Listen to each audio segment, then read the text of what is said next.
सियावर रामचंद्र की, सियावर रामचंद्र की जय सिया राम। उत्तर प्रदेश की राज्यपाल आनंदीबेन पटेल, राष्ट्रीय स्वयंसेवक संघ के परम पूजनीय सरसंघ चालक डॉक्टर मोहन भागवत जी, उत्तर प्रदेश के मुख्यमंत्री योगी आदित्यनाथ जी, श्री राम जन्मभूमि तीर्थ क्षेत्र ट्रस्ट के अध्यक्ष पूज्य महंत नृत्य गोपाल दास जी, पूज्य संत समाज, यहां पधारे सभी भक्तगण, देश और दुनिया से इस ऐतिहासिक पल के साक्षी बन रहे कोटि कोटि राम भक्त, देवी और सज्जनों, आज अयोध्या नगरी भारत की सांस्कृतिक चेतना के एक और उत्कर्ष बिंदु की साक्षी बन रही है। आज संपूर्ण भारत, संपूर्ण विश्व राममय है।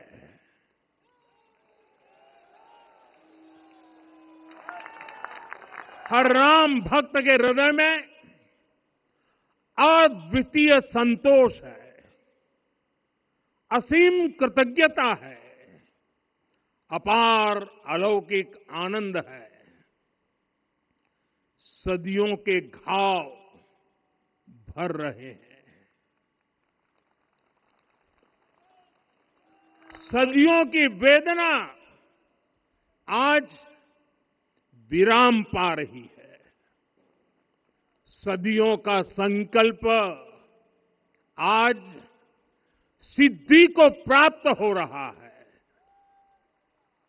आज उस यज्ञ की पूर्णाहुति है जिसकी अग्नि 500 वर्ष तक प्रज्वलित रही। जो यज्ञ एक पल भी आस्था से डिगा नहीं, एक पल भी विश्वास से टूटा नहीं। आज भगवान श्री राम के गर्भगृह की अनंत ऊर्जा, श्री राम परिवार का दिव्य प्रताप इस धर्म ध्वजा के रूप में इस दिव्यतम भव्यतम मंदिर में प्रतिष्ठापित हुआ है। और साथियों, ये धर्म ध्वजा केवल एक ध्वजा नहीं, ये भारतीय सभ्यता के पुनर्जागरण का ध्वज है। इसका भगवा रंग, इस पर रचित सूर्य वंश की ख्याति, वर्णित ओम शब्द और अंकित कोविदार वृक्ष राम राज्य की कीर्ति को प्रतिरूपित करता है। ये ध्वज संकल्प है, ये ध्वज सफलता है, ये ध्वज संघर्ष से सृजन की गाथा है, ये ध्वज सदियों से चले आ रहे स्वप्नों का साकार स्वरूप है। ये ध्वज संतों की साधना और समाज की सहभागिता की सार्थक परिणति है। साथियों, आने वाली सदियों और सहस्त्र शताब्दियों तक ये धर्म ध्वज प्रभु राम के आदर्शों और सिद्धांतों का उद्घोष करेगा। ये धर्म ध्वज आह्वान करेगा, सत्यमेव जयते नानृतम, यानी जीत सत्य की ही होती है, असत्य की नहीं। ये धर्म ध्वज उद्घोष करेगा, सत्यम एक पदम, ब्रह्म सत्य धर्म प्रतिष्ठित, अर्थात सत्य ही ब्रह्म का स्वरूप है, सत्य में ही धर्म स्थापित है। ये धर्म ध्वज प्रेरणा बनेगा, प्राण जाए पर वचन न जाहि, अर्थात जो कहा जाए वही किया जाए। ये धर्म ध्वज संदेश देगा, कर्म प्रधान विश्व रची राखा, अर्थात विश्व में कर्म और कर्तव्य की प्रधानता हो। ये धर्म ध्वज कामना करेगा, बैर न विग्रह आस न त्रासा, सुखमय ताहि सदा सब आशा, यानी भेदभाव, पीड़ा, परेशानी से मुक्ति, समाज में शांति और सुख हो। ये धर्म ध्वज हमें संकल्पित करेगा, नहीं दरिद्र कोउ दुखी न दीना, यानी हम ऐसा समाज बनाएं जहां गरीबी न हो, कोई दुखी या लाचार न हो।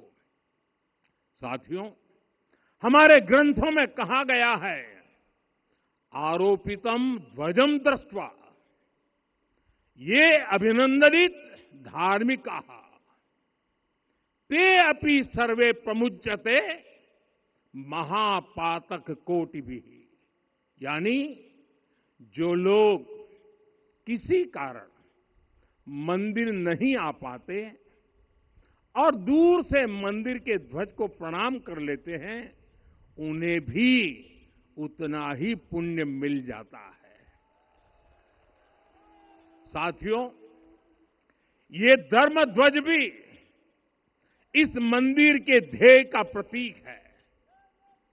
ये ध्वज दूर से ही रामलला की जन्मभूमि के दर्शन कराएगा और युगों युगों तक प्रभु श्री राम के आदेशों और प्रेरणाओं को मानव मात्र तक पहुंचाएगा।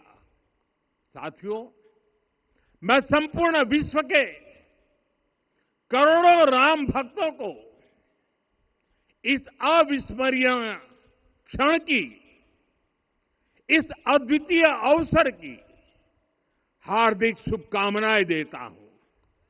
मैं आज उन सभी भक्तों को भी प्रणाम करता हूं, हर उस दानवीर का भी आभार व्यक्त करता हूं जिसने राम मंदिर निर्माण के लिए अपना सहयोग दिया।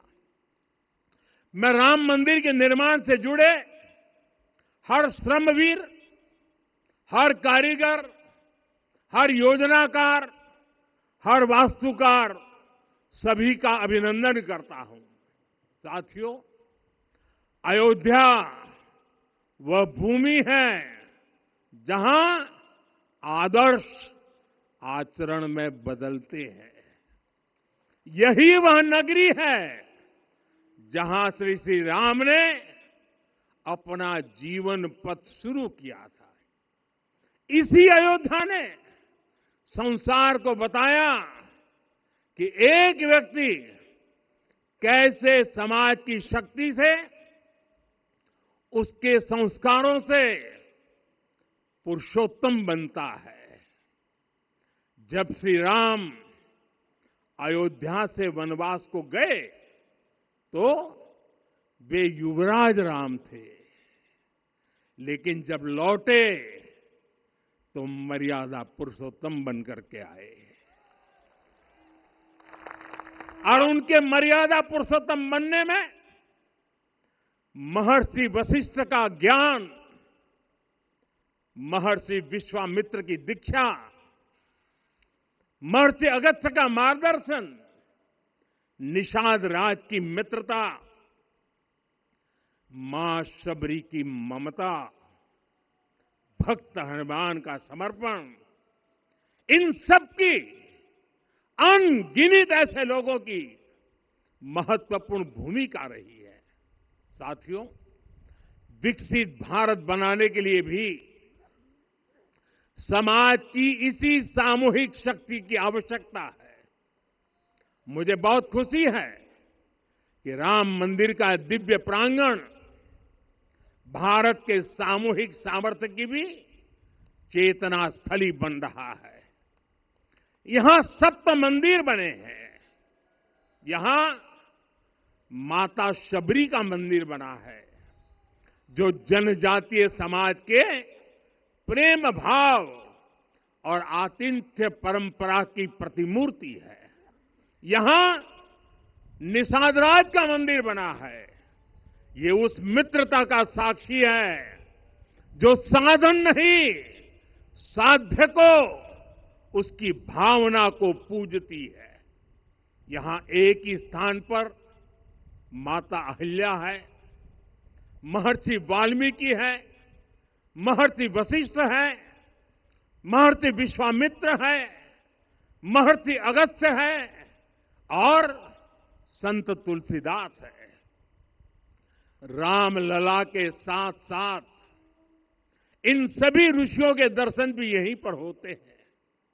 यहां जटायु जी और गिलहरी की मूर्तियां भी है, जो बड़े संकल्पों की सिद्धि के लिए हर छोटे से छोटे प्रयास के महत्व को दिखाती है।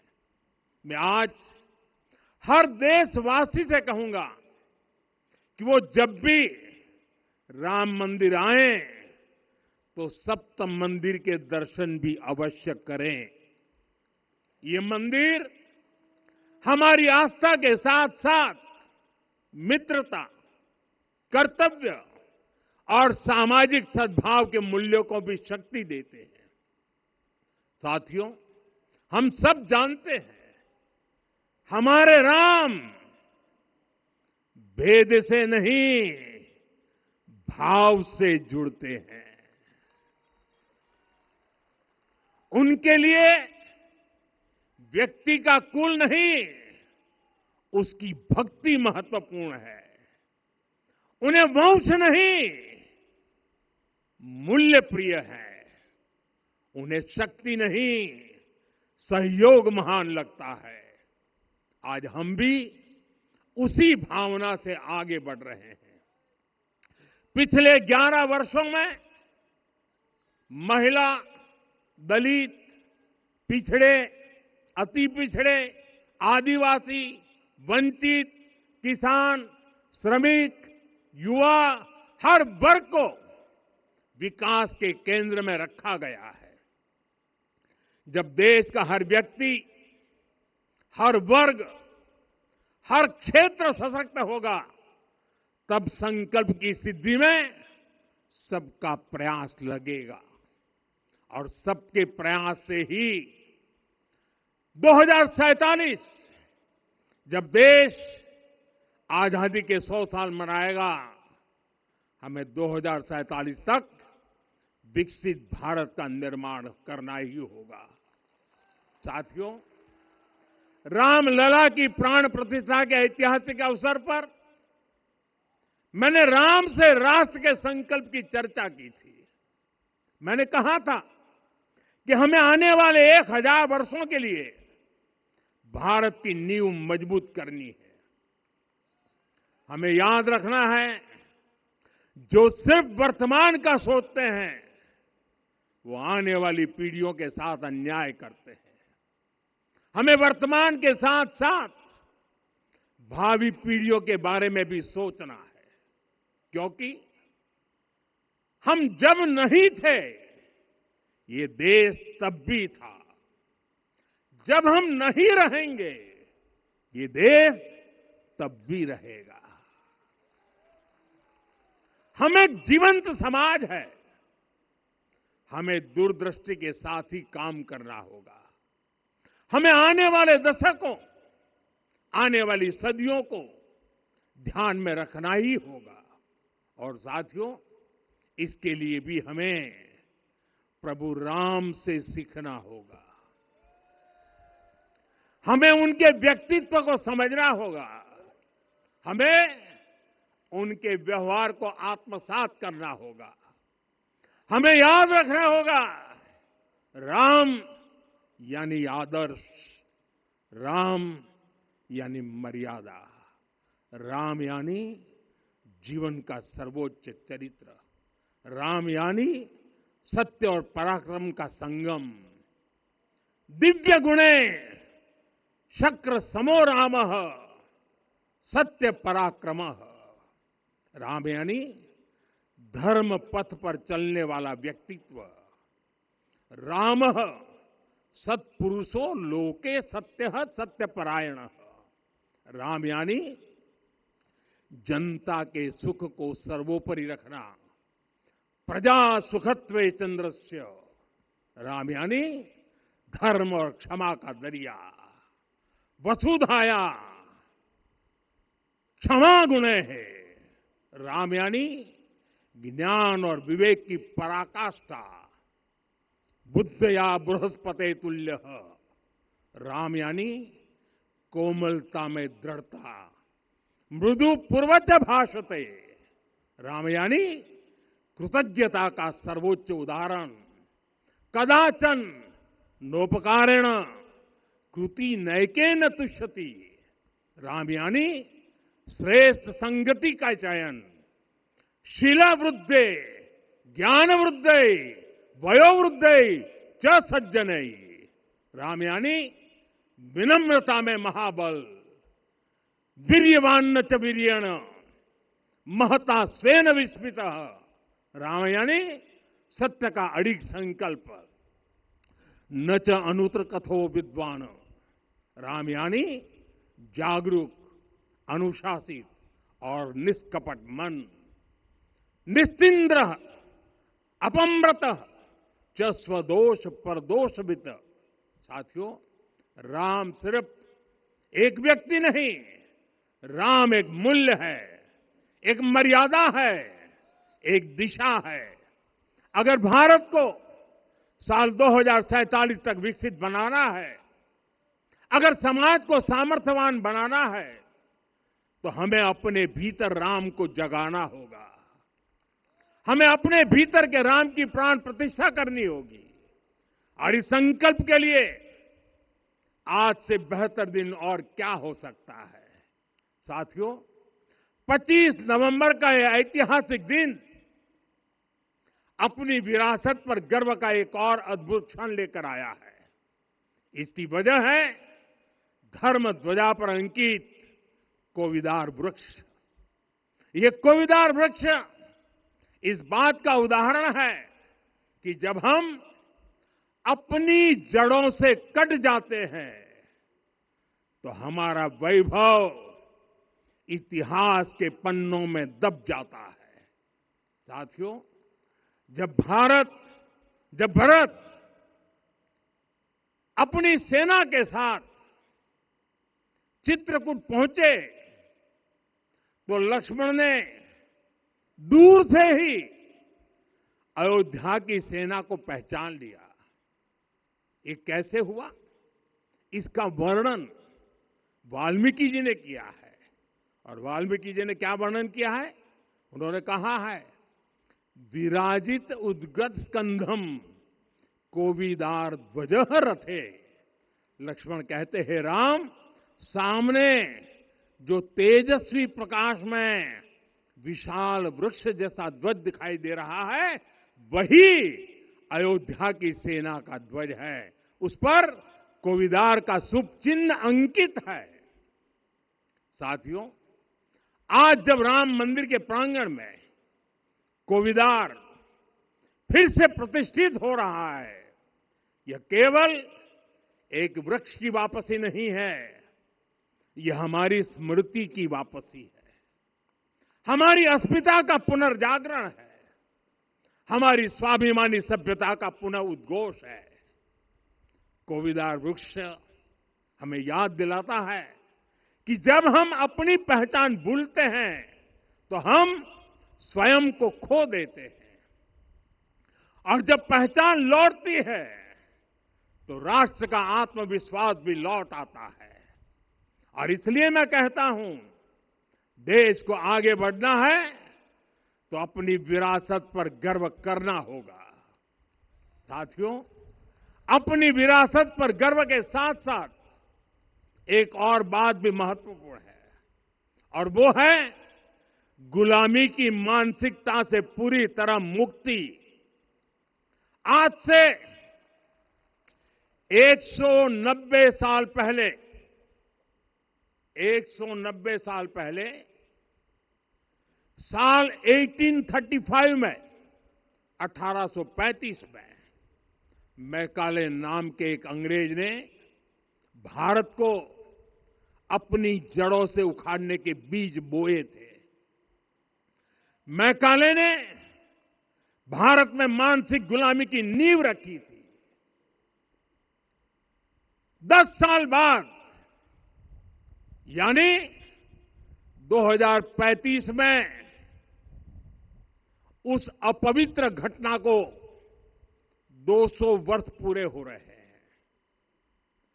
कुछ दिन पहले मैंने एक कार्यक्रम में आग्रह किया था कि हमें आने वाले 10 वर्षों तक उस 10 वर्षों का लक्ष्य लेकर चलना है कि भारत को गुलामी की मानसिकता से मुक्त करके रहेंगे। साथियों, सबसे बड़ा दुर्भाग्य यह है कि मैकाले ने जो कुछ सोचा था उसका प्रभाव कहीं व्यापक हुआ। हमें आजादी मिली, लेकिन हीन भावना से मुक्ति नहीं मिली।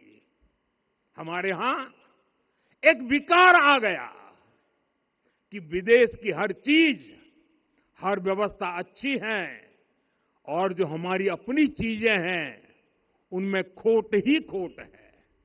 साथियों, गुलामी की यही मानसिकता है जिसने लगातार यह स्थापित किया।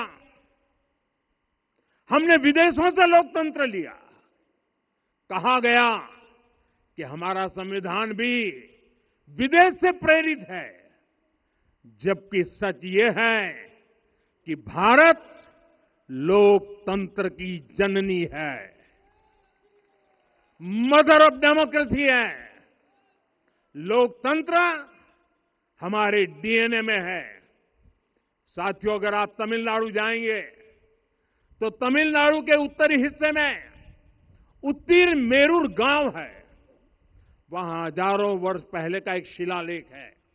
उसमें बताया गया है कि उस कालखंड में भी कैसे लोकतांत्रिक तरीके से शासन व्यवस्था चलती थी, लोग कैसे सरकार चुनते थे। लेकिन हमारे यहां तो मैग्ना कार्टा की प्रशंसा का ही चलन रहा। हमारे यहां भगवान बसवन्ना, उनके अनुभव मंटपा की जानकारी भी सीमित रखी गई। अनुभव मंटपा यानी जहां सामाजिक, धार्मिक और आर्थिक विषयों पर सार्वजनिक बहस होती थी, जहां सामूहिक सहमति से निर्णय लिए जाते थे।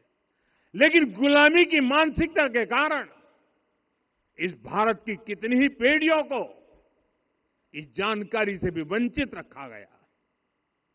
साथियों, हमारी व्यवस्था के हर कोने में गुलामी की इस मानसिकता ने डेरा डाला हुआ था।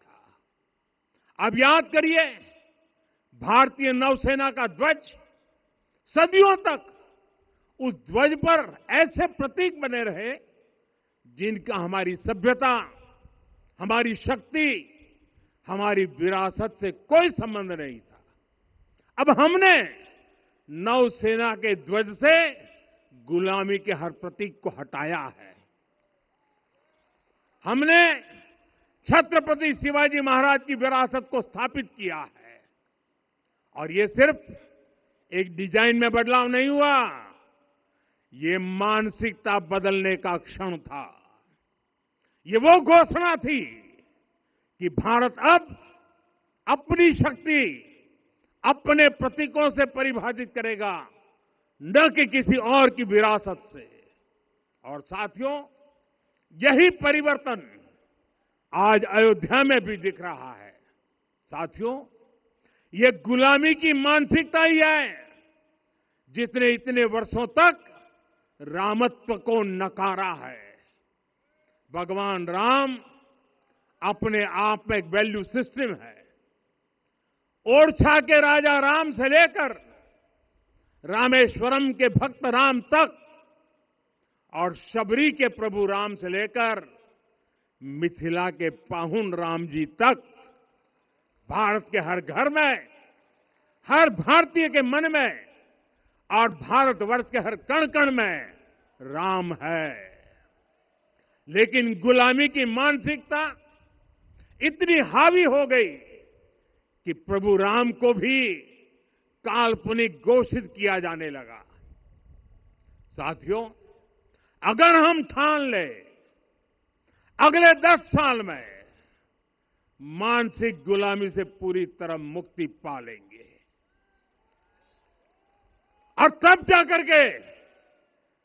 जाकर के ऐसी ज्वाला प्रज्वलित होगी, ऐसा आत्मविश्वास बढ़ेगा कि 2047 तक विकसित भारत का सपना पूरा होने से भारत को कोई रोक नहीं पाएगा। आने वाले 1000 वर्ष के लिए भारत की नींव तभी सशक्त होगी जब मैकाले की गुलामी के प्रोजेक्ट को हम अगले 10 साल में पूरी तरह ध्वस्त करके दिखा देंगे। साथियों, अयोध्या धाम में रामलला का मंदिर परिसर भव्य से भव्यतम हो रहा है और साथ ही अयोध्या को संवारने का काम लगातार जारी है। आज अयोध्या फिर से वह नगरी बन रही है जो दुनिया के लिए उदाहरण बनेगी। त्रेता युग की अयोध्या ने मानवता को नीति दी। 21वीं सदी की अयोध्या मानवता को विकास का नया मॉडल दे रही है। तब अयोध्या मर्यादा का केंद्र थी, अब अयोध्या विकसित भारत का मेरुदंड बनकर उभर रही है। साथियों, भविष्य की अयोध्या में पौराणिकता और नूतनता का संगम होगा। सरयू जी की अमृत धारा और विकास की धारा एक साथ बहेगी। यहां आध्यात्म और आर्टिफिशियल इंटेलिजेंस दोनों का तालमेल दिखेगा।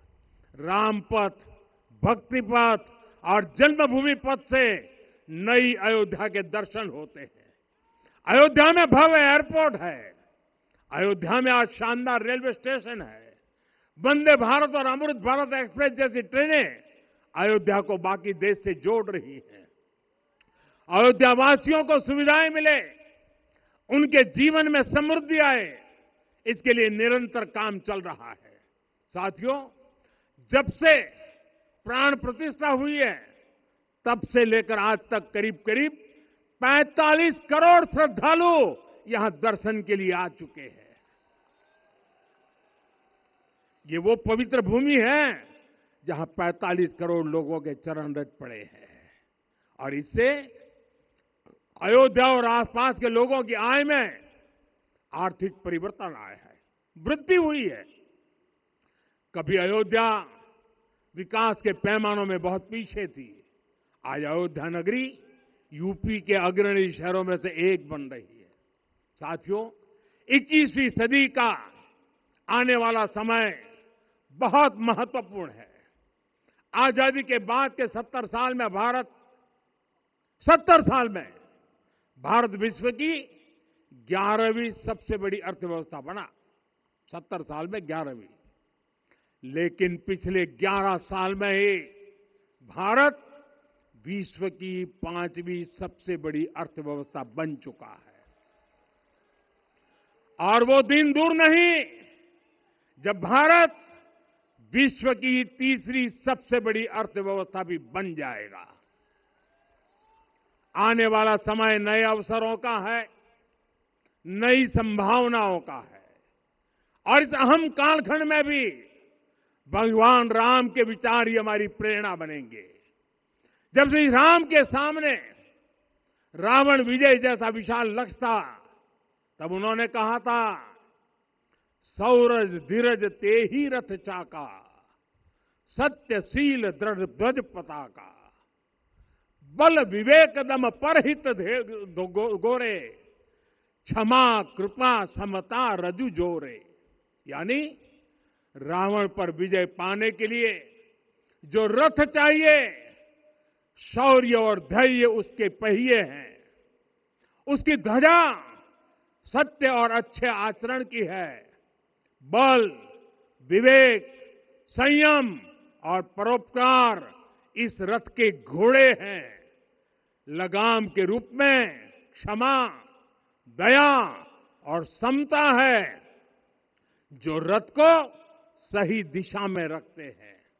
साथियों, विकसित भारत की यात्रा को गति देने के लिए ऐसा ही रथ चाहिए, ऐसा रथ जिसके पहिए शौर्य और धैर्य हो, यानी चुनौतियों से टकराने का साहस भी हो और परिणाम आने तक दृढ़ता से डटे रहने का धैर्य भी हो।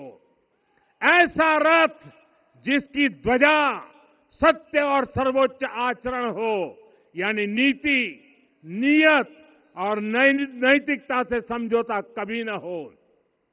ऐसा रथ जिसके घोड़े बल विवेक संयम और परोपकार हो, यानी शक्ति भी हो, बुद्धि भी हो, अनुशासन भी हो और दूसरों के हित का भाव भी हो। ऐसा रथ जिसकी लगाम क्षमा, करुणा और संभाव हो, यानी जहां सफलता का अहंकार नहीं और असफलता में भी दूसरों के प्रति सम्मान बना रहे। और इसलिए मैं आदरपूर्वक कहता हूं, ये पल कंधे से कंधा मिलाने का है, ये पल गति बढ़ाने का है। हमें वो भारत बनाना है जो राम राज्य से प्रेरित हो, और ये तभी संभव है जब स्वयं हित से पहले देश हित होगा, जब राष्ट्रहित सर्वोपरि रहेगा। एक बार फिर आप सभी को बहुत बहुत शुभकामनाएं देता हूं। जय सिया राम, जय सिया राम, जय सिया राम।